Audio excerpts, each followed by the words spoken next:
Iran America వారు ఉద్రిక్తతల ప్రభావం ప్రపంచ ఆర్థిక వ్యవస్థపై స్పష్టంగా కనిపిస్తోంది. సౌదీ అరామ్కో మద్దతు ఉన్న చైనా దిగ్గజ refinery Beijing petro chemicals corporation రోజుకు 2 లక్షల బ్యారెళ్ల ముడి చమురు యూనిట్ను మూసివేస్తోంది. మొత్తం ప్రాసెసింగ్ దాదాపు 20% తగ్గనుంది. హార్ముజ్ జలసంధి ద్వారా ప్రపంచ చమురు సరఫరాలో సుమారు 20% రవాణా జరుగుతుండగా అక్కడి ఉద్రిక్త పరిస్థితులు సరఫరాలపై ప్రభావం చూపుతున్నాయి. ప్రపంచంలోనే అతిపెద్ద చమురు దిగుమతిదారులైన చైనా కూడా ఒత్తిడిని ఎదుర్కొంటోంది. ఇక మరోవైపు లెబనాన్ సరిహద్దుల్లో ఉద్రిక్తతలు మరింత పెరిగాయి. లెబనీస్ సైన్యం కొన్ని అవుట్ పోస్టులను ఖాళీ చేస్తుండగా ఇజ్రాయెల్ రక్షణ మంత్రి ఇస్రాయెల్ కడ్జ్ లెబనాన్లోని ప్రాంతాలను ఆక్రమించుకునేందుకు సైన్యానికి అనుమతి ఇచ్చామని తెలిపారు. ఇక ఇదే అంశానికి సంబంధించి మరింత సమాచారాన్ని మా ఇన్పుట్ ఎడిటర్ శ్రీకాంత్ అందిస్తారు. Srikanth. Deepika, good evening. Iran Israel యుద్ధం చాలా తీవ్ర స్థాయిలో నడుస్తోంది. అటు ఇరాన్ తగ్గట్లేదు, ఇటు ఇజ్రాయెల్ తగ్గట్లేదు. సో ఈ నేపథ్యంలో చాలా అంశాలను ఇక్కడ మనం ప్రస్తావించాల్సినటువంటి అవసరం ఉంది. ఒక్కొక్క అంశాన్ని ప్రస్తావిద్దాం, ఒక్కొక్క అంశాన్ని చేరవేసేటువంటి ప్రయత్నం చేద్దాం. సో ప్రస్తుతానికి భారతదేశంలో ఒక ప్రధానమైనటువంటి భయం వెంటాడుతోంది. భారతదేశంలో పెట్రోల్ ఇక దొరకపోవచ్చు, పెట్రోల్ కొరత రావచ్చు, డీజిల్ కొరత రావచ్చు, వంట గ్యాస్ కొరత రావచ్చు అన్నది. Yes, exactly. ఎందుకంటే ఇరాన్ నుంచి వచ్చేటువంటి ప్రపంచవ్యాప్తంగా చమురు 20% వరల్డ్ వైడ్గా అదంతా కూడా ఈ హర్మోజ్ జలసంధి ఆ సముద్ర మార్గం నుంచి వస్తూ ఉంటుంది. దాన్ని ఇరాన్ క్లోజ్ చేసింది. సో అది క్లోజ్ చేస్తే ఖచ్చితంగా ఎఫెక్ట్ ఉంటా ఉంటుంది, భారతదేశం పైన కూడా ఎఫెక్ట్ ఉంటుంది. సో ఖచ్చితంగా ఇటు మిగతా దేశాలకు కూడా ఎఫెక్ట్ ఉంటా ఉంటుంది. సో ఒకవేళ అది క్లోజ్ చేస్తే కనుక అంతర్జాతీయ మార్కెట్లో చమురు ధరలు విపరీతంగా పెరుగుతాయి. బ్యారెల్కు దరిదాపు 80 నుంచి $100 పెరిగేటువంటి అవకాశం ఉంది. ఇప్పటికే ముడి చమురు బ్యారెల్ దాదాపు ఒక బ్యారెల్కు $80 చేరుకుంది. ఈ పరిస్థితి ఇంకా దిగజారితే కనుక $100 చేరుకునేటువంటి ప్రమాదం కూడా ఉండేటువంటి అవకాశాలు కనిపిస్తున్నాయి. So moreover US energy information administration ఏం చెప్తోందంటే ఇక్కడ ఉత్పత్తి అయ్యేటువంటి ఏదైతే చమురు ఉందో, అంటే ఇరాన్ నుంచి ఉత్పత్తి అయ్యేటువంటి చమురు ఏదైతే ఉందో ఈ హర్మోజ్ జలసంధి ద్వారా దాంట్లో ఎక్కువ భాగం అటు చైనా, ఇటు భారతదేశం, అటు జపాన్కి ఎక్కువగా ఈ ఆసియా దేశాలకు, అంటే అటు కొరియాతో పాటు దక్షిణ కొరియాతో పాటు ఆసియా దేశాలకు ఈ సముద్ర మార్గం నుంచి వస్తూ ఉంటుంది. సో ఇంకా జెట్కి సంబంధించినటువంటి ఫ్యూయల్స్ కానీ, ఎల్ఎన్జీ కానీ ఇవన్నీ కూడా రానున్నటువంటి రోజుల్లో కొరతుండేటువంటి అవకాశం ఉంటుంది. అయితే భారతదేశంలో ప్రస్తుతానికి మాత్రం 45 రోజుల వరకు ఎలాంటి ఇబ్బందులు మాత్రం ఏమీ లేదు. సో ప్రేక్షకులకు మాత్రం ఇది ఖచ్చితంగా కొంత భరోసా ఇవ్వాల్సినటువంటి బాధ్యత మనపైన కూడా ఉంది. సో ఇండియాకు 45 డేస్ వరకు నో ప్రాబ్లం, ఎక్కడా పెట్రోల్ కొరత కానీ డీజిల్ కొరత కానీ లేదు. సో ప్రభుత్వం కూడా అదే చెప్తోంది. భారత్లో దరిదాపు 45 రోజులకు సరిపడా క్రూడ్ ఆయిల్ ఉంది, స్టాక్ ఉంది, బఫర్ స్టాక్ కూడా ఉంది. సో ఇట్లా నేపథ్యంలో భయపడాల్సినటువంటి అవసరం ఏం లేదు. సో హర్మోజ్ జలసంధి మూసివేస్తే మనకి ఇమ్మీడియట్ ఎఫెక్ట్ ఉంటుందా అంటే ఇమ్మీడియట్ ఎఫెక్ట్ ఏమి ఉండదు. 45 రోజుల వరకు కూడా పెట్రోల్ డీజిల్ సరిపడా భారతదేశానికి సరిపడా ఉంది, స్టాక్ ఉంది కాబట్టి సో దీంట్లో భయపడాల్సినటువంటి అవసరం ఏం లేదు.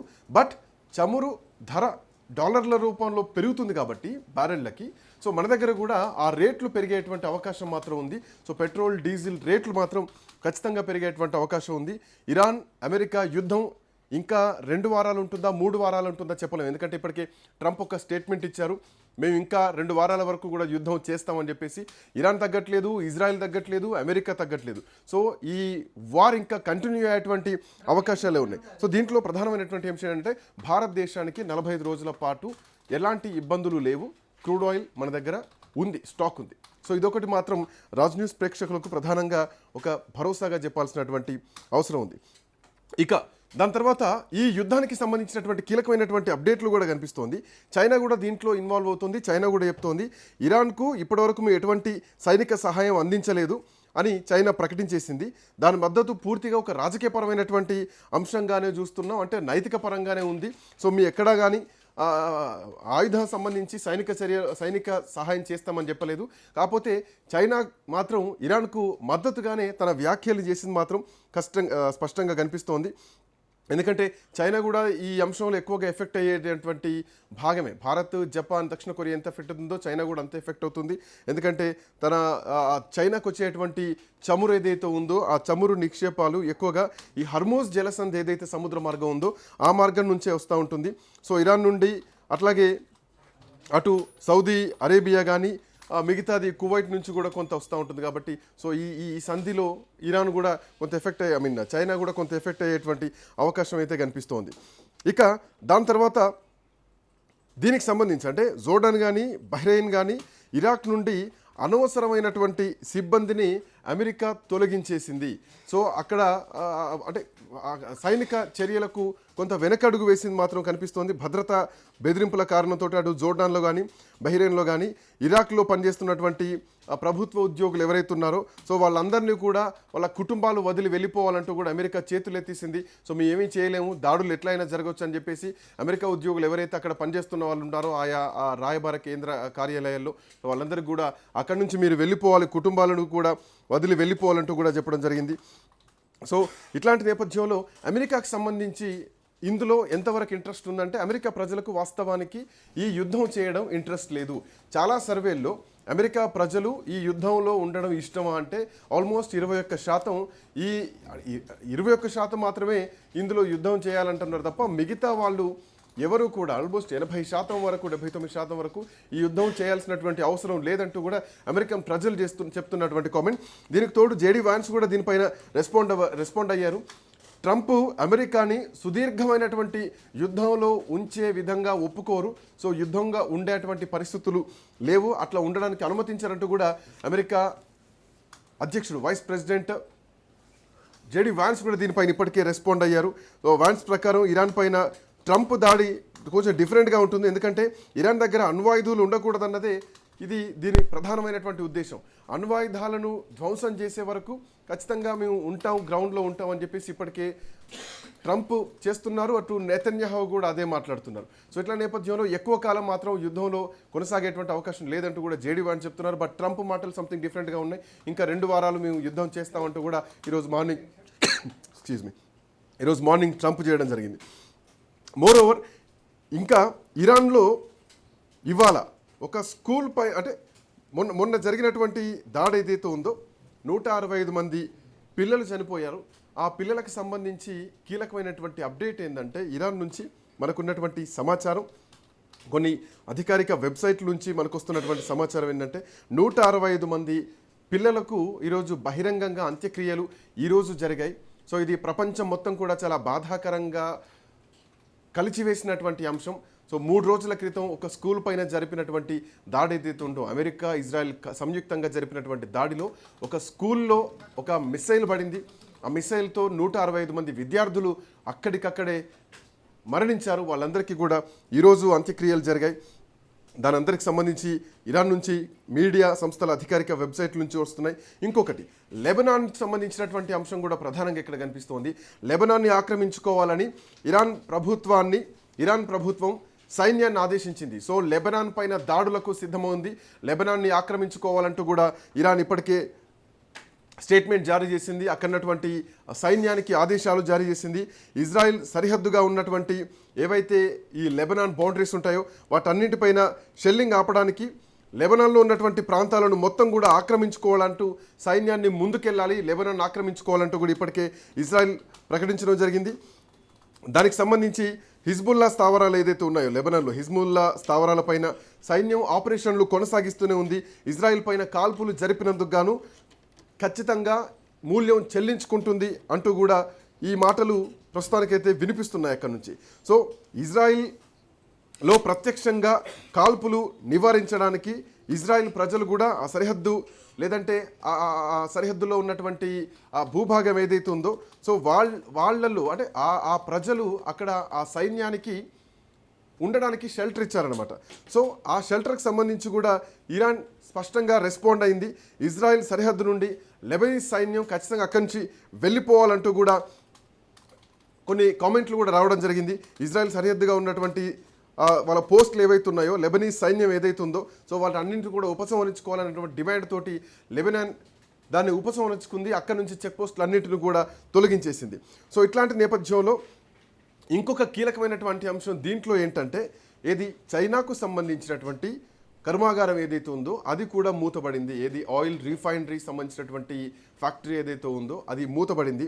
ఇరాన్ ఇజ్రాయెల్ వివాదం కారణంతో చైనా శుద్ధి కర్మాగారం మూతబడిపోయింది. ఏదైతే ఆరంకో మద్దతున్నటువంటి ప్రధానమైనటువంటి చైనా శుద్ధి కర్మాగారం ఏదైతే ఉందో అది జెజియాంగ్ పెట్రోకెమికల్ కార్పొరేషన్. ఇప్పుడు ఆరంకో తాత్కాలికంగా మూసివేయబడ్డ తర్వాత దాని అనుసంధానంగా ఉన్నటువంటి చైనాలో ఉన్నటువంటి కర్మాగారం కూడా ప్రస్తుతానికి మూసివేయబడింది. వాళ్ళ కార్యకలాపాలను మొత్తం కూడా అక్కడ తగ్గించేసుకుంది. ఇప్పుడు రోజుకు 2 లక్షల బ్యారెళ్ల ముడి చమురును మాత్రమే, అంటే రోడ్డుకు 2 లక్షల బ్యారెళ్ల ముడి చమురును ఉత్పత్తి చేసేటువంటి ఈ చైనా కార్పొరేషన్ ప్రస్తుతానికైతే మూసివేసింది. మార్చి వరకు కూడా దీన్ని వాయిదా వేశారు. దానికి సంబంధించినటువంటి నిర్వహణ పనులు ఏవైతున్నాయో అవన్నీ కూడా వాయిదా పడిపోయినాయి. సో ఇంకా ఈ మధ్యప్రాచ్యంలో వివాదం కొనసాగుతున్నటువంటి తరుణంలో ఎక్కడి నుంచి ఎటు మిసైల్స్ వస్తాయో తెలియదు కాబట్టి ఎక్కడికక్కడ ఆయిల్ రిఫైనరీస్ పైన ఇరాన్ టార్గెట్ చేస్తోంది. చైనా కానీ, దుబాయ్ కానీ, అరబ్ కంట్రీస్ ఏవైతున్నాయో అరబ్ కంట్రీస్ కానీ, ఇటు గల్ఫ్ దేశాలపైన కూడా ఎక్కడ కూడా, అంటే ఇటు ఇజ్రాయిల్కు అటు అమెరికాకి మద్దతు ఇచ్చేటువంటి దేశాలు ఏవైతే ఉన్నాయో వాటన్నిటిపైన దెబ్బ కొడుతూ పూర్తిగా ఆర్థిక వ్యవస్థను బలహీనపరిచేటువంటి దిశగా ఇరాన్ అడుగులు వేస్తోంది. అయితే ఇరాన్ ఈ యుద్ధంలో ఎంతకాలం ఉంటుంది అన్నది మాత్రం ఒకటి ప్రధానమైనటువంటి ప్రశ్న కనిపిస్తోంది. అంటే ఇరాన్ ఎంతవరకు చేస్తుంది, ఇరాన్ దగ్గరటువంటి ఆయుధ సామాగ్రి ఎంతవరకు ఉంటుందంటే ఎస్, ఇరాన్ రక్షణ వ్యవస్థ పెద్దదే, ఇరాన్ సైనిక వ్యవస్థ పెద్దదే. ఇజ్రాయెల్ కంటే పోలిస్తే ఇరాన్కే పెద్ద వ్యవస్థ ఉంది. కాకపోతే ఇజ్రాయెల్ దగ్గర ఐరన్ డ్రోమ్ ఉంది. ఇజ్రాయెల్ దగ్గర ఒక టెక్నాలజికల్గా ఉన్నటువంటి వ్యవస్థ ఉంది, మిస్సైల్ వ్యవస్థ ఉంది. సో ఈ ఇరాన్తో పోలిస్తే ఇజ్రాయెల్ దగ్గర కూడా అంతే టెక్నాలజీ ఉంది. మోర్ ఓవర్ ఏంటంటే ఇక్కడ అమెరికా బలం ఉంది, అమెరికా ఆయుధ శక్తి ఉంది. For the first time Israel iron డ్రోమ్ను ఓపెన్ చేసింది.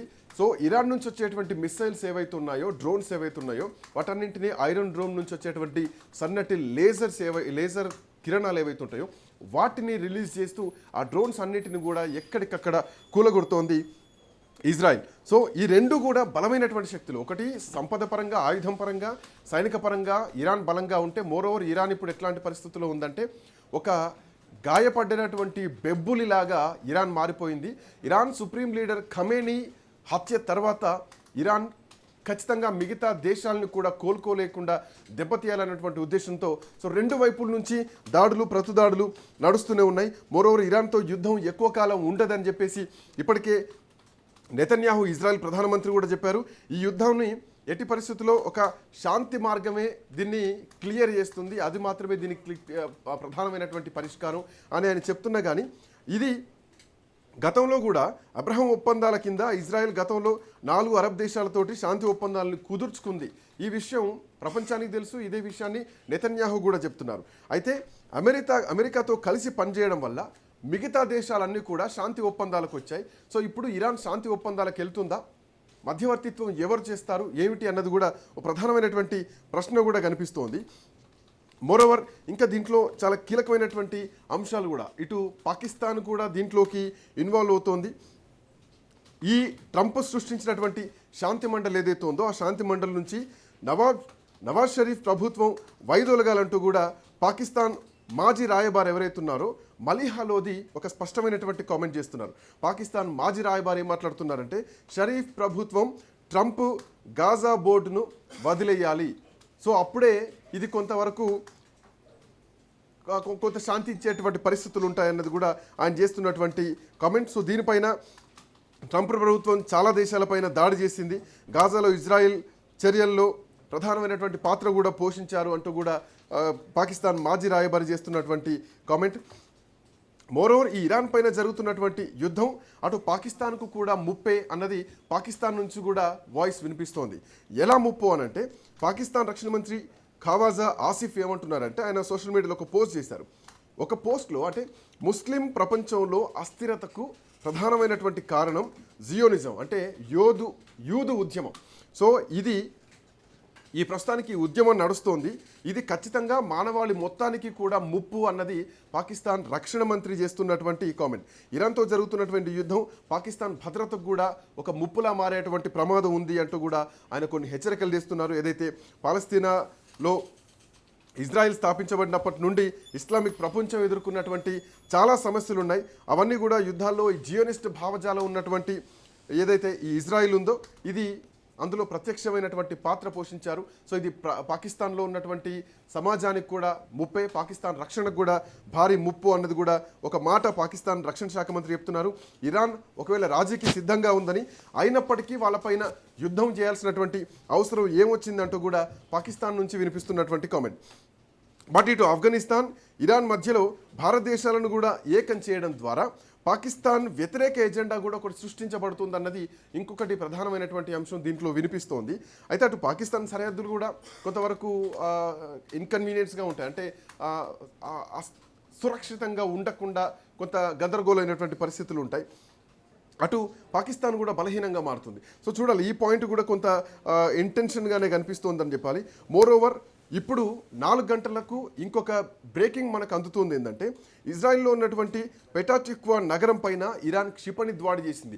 ఇటు ఇరాన్ క్యాపిటల్ సిటీ పైన, అటు ఇజ్రాయెల్ క్యాపిటల్ సిటీ పైన, 2 నగరాలపైన దాడులతో భీకర యుద్ధం నడుస్తోంది.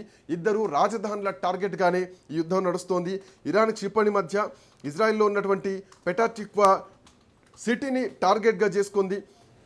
ప్రస్తుతానికి కొన్ని క్షిపణి శకలాలు కూడా అక్కడ కనిపిస్తున్నాయి. చాలా నష్టం కనిపిస్తోంది. ఇరాన్ క్షిపణులు ఇజ్రాయెల్ని మొత్తం కూడా ఎక్కడికక్కడ ధ్వంసం చేస్తుంటే ఇటు ఇజ్రాయెల్ అటు అమెరికా సంయుక్తంగా ఇరాన్ని కూడా టెహరాన్లో కూడా అట్లాంటి వాతావరణమే, భయంకరమైనటువంటి వాతావరణమే కనిపిస్తోంది. సో ప్రస్తుతానికైతే లెబనాన్లో సైనిక కార్యకలాపాలు మొత్తం కూడా నిషేధించబడడం జరిగాయి. మోరోవర్ ప్రస్తుతం అంటే ఓవరాల్గా మాత్రం చమురు క్షేత్రంలో తీవ్రమైనటువంటి మంటలు రగులుతున్నాయని చెప్పాలి. అంటే ఇవాళ మార్నింగ్ కూడా చూసుకుంటే కనుక ఫుజైరా ఆయిల్ ఇండస్ట్రీ ఏదైతే ఫాయిజ్ ఉందో, ఇరాన్లో ఉన్నటువంటి డ్రోన్ శిథిలాలు అక్కడ ల్యాండ్ అయినాయి. ఆ ఇండస్ట్రీలో ల్యాండ్ అయితే అక్కడ మంటలు రావడం జరిగింది. అధికారులు చెప్తున్నది అక్కడ పాయింట్ ఏంటంటే డ్రోన్ను అడ్డగించేటువంటి ప్రయత్నం చేశారు. బట్ ఆ డ్రోన్కి సంబంధించినటువంటి శిథిలాలు మంటలతో ఆ ఫ్యాక్టరీ పైన పడడంతో అక్కడ మంటలు వచ్చాయి. సో ప్రస్తుతానికి ఎవరికి అక్కడ గాయాలు మాత్రం ఏమీ కాలేదు. బట్ పరిస్థితి మాత్రం కొంత ఉద్రిక్తంగా మారిందని చెప్పాలి. దీపిక, ఇంత మనం మాట్లాడుతున్నాం, ఇంత యుద్ధం గురించి మాట్లాడుతున్నాం. ఈ మాటలు మొదలైనప్పటి నుంచే ఇంకొక దాడి కూడా జరిగింది. అమెరికా రాయబార కార్యాలయం పైన ఇరాన్ దాడి జరిగింది అన్నటువంటి వార్త కూడా వస్తోంది. అయితే ఆ దాడిని కువైట్ మాత్రం ప్రస్తుతానికి ఖండిస్తోంది. కువైట్లో జరిగినటువంటి అమెరికా రాయబార కార్యాలయం పైన జరిగినటువంటి దాడి ఏదైతే ఉందో ఆ దాడిని ప్రభుత్వం ఖండిస్తోంది. ఇలాంటి దాడులు చేయడం సరికాదంటూ కూడా ఇరాన్ను హెచ్చరిస్తోంది. సో అంతర్జాతీయ చట్టాన్ని కూడా ఉల్లంఘిస్తోంది ఇరాన్ అంటూ కూడా అక్కడ ఉన్నటువంటి అధికారులు చెప్తున్నటువంటి పాయింట్. అటు పెటాటిక్వా నగరం పైన ఇరాన్ మొత్తం కూడా క్షిపణి దాడి చేస్తోంది. సో ప్రస్తుతానికి ఏ నగరం కూడా భద్రంగా లేదు. ఎక్కడికక్కడ యుద్ధ వాతావరణం అలుముకుంది. ఇప్పటికే ఇందులో 12 దేశాలు ఇన్వాల్వ్ అయ్యాయి. చైనా కూడా అటు ఇరాన్కు మద్దతుగా నిలుస్తోంది. ఒకవేళ అదే జరిగితే కనుక అమెరికాతో డైరెక్ట్ యుద్ధానికి ఇక ప్రకటన జరిగిందని చెప్పడంలో ఎట్లాంటి సందేహం లేదు. ప్రస్తుతానికి మాత్రం కొంత గందరగోళమైనటువంటి వాతావరణమే కనిపిస్తోంది. సో మరీ ముఖ్యంగా భారత్కు ఈ ఎఫెక్ట్ ఉంటుందా అంటే ఖచ్చితంగా ఉంటుందా. అయితే ఇప్పటికిప్పుడు భయపడాల్సినటువంటి అవసరం ఏం లేదు. ఇంకొక 45 రోజులకు సరిపడా భారత్లో క్రూడ్ ఆయిల్ ఉంది. సో ఇక్కడ పెట్రోల్కి కానీ డీజిల్కి కానీ ప్రస్తుతానికైతే ఎట్లాంటి నష్టం ఏం లేదు. అయితే ధరల విషయంలో మాత్రం పెరిగేటువంటి అవకాశం ఉంటుందన్నది మాత్రం ఒక అంశం మాత్రం ప్రధానంగా తెరపైకి వస్తుంది. బట్ చూడాలి, ఈ యుద్ధం ఎంతకాలం కొనసాగబోతోంది, దీనికి ఎండ్ కార్డ్ ఎక్కడ పడుతోంది, ఇరాన్ ఇజ్రాయెల్ ఎప్పుడు శాంతించబోతున్నారు, ఇవన్నీ కూడా ప్రధానమైనటువంటి ప్రశ్నలు మాత్రం నడుస్తున్నాయి. సో చూడాలి, అంటే అణు స్థావరాలు ఉన్నాయి, యురేనియం నిక్షేపాలు ఉన్నాయి, వాటిని ధ్వంసం చేస్తామంటూ అమెరికా హెచ్చరికలు చేస్తోంది, ఇజ్రాయెల్ హెచ్చరికలు చేస్తోంది. బట్ ఆ స్థావరాల్ని గతంలోనే 2025 జూన్లోనే ధ్వంసం చేసాం, 70% మేము ధ్వంసం చేశామంటూ కూడా అమెరికాను ఆ రోజు ప్రకటన చేయడం జరిగింది. అయితే నిజంగానే మరి ఆ రోజు ధ్వంసం చేస్తే ఇప్పుడు ఈ దాడి ఎందుకు జరుగుతోంది? 3వ రౌండ్ సమావేశాలకు కూడా ఇరాన్ సిద్ధమైనటువంటి క్రమంలో ఈ దాడి ఎందుకు జరగాల్సి వచ్చింది? ఖమేనీని ఎందుకు చంపాల్సి వచ్చింది? దీంట్లో అమెరికా పక్కన పెడితే అమెరికా కంటే కూడా ఇజ్రాయెల్కే లాభం. సో అమెరికాని చాలా తెలివిగా నెతన్యాహు దీంట్లోకి తీసుకొచ్చారన్నది మాత్రం స్పష్టంగా అర్థమవుతోంది. చూడాలి ఎట్లాంటి పరిణామాలు ఉండబోతున్నాయో. బట్ రోజు రోజుకు పూట పూటకు గంట గంటకు పరిస్థితి తీవ్రంగా కనిపిస్తోంది. ఈరోజు రాత్రి చాలా కాళరాత్రి అని చెప్పాలి. ఇరాన్ సైనిక చర్యకు, మిస్సైల్ అటాక్స్కి సిద్ధంగా ఉంది. తెల్లారితే ఏం జరగబోతోందో ఇక భగవంతుడికే తెలియాలి. Deepika. Right Srikanth, thank you.